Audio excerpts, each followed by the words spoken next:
Hey guys, let's talk about the Tapo C310 RTSP streaming. You can use this protocol to stream the video to different softwares. Let's say, for example, the VLC on your computer. So it doesn't matter if you're using a MacBook or a Windows PC, you can have the VLC receiving the streaming from the camera via the RTSP protocol.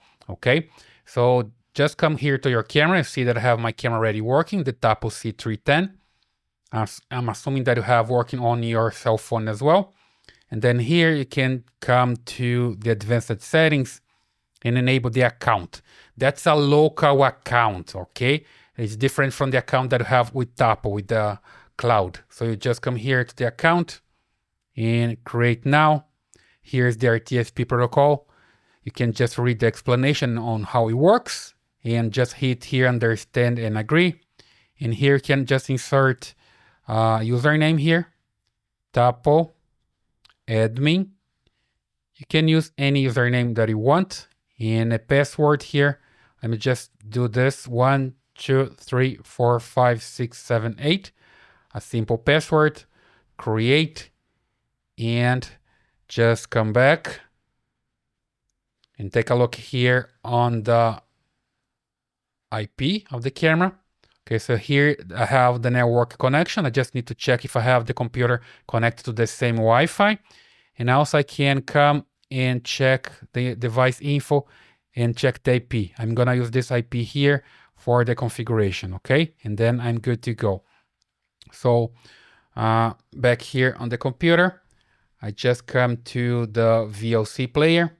Let me just check here that I have the network correctly here.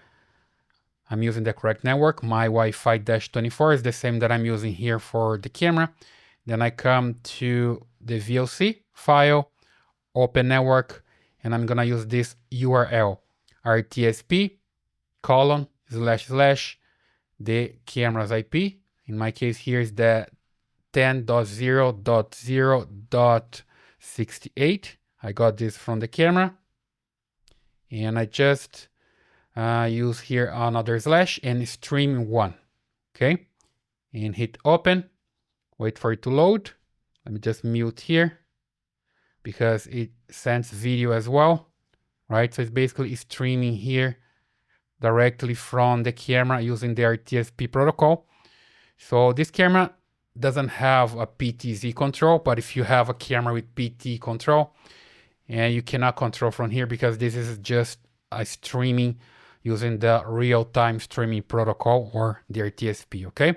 But it works pretty fine here. You see that I have the camera working here on my cell phone, and I have the camera working back there with the RTSP as well. I hope that helps. So leave your comments here, subscribe to this channel, give your thumbs up, and I see you in the next one.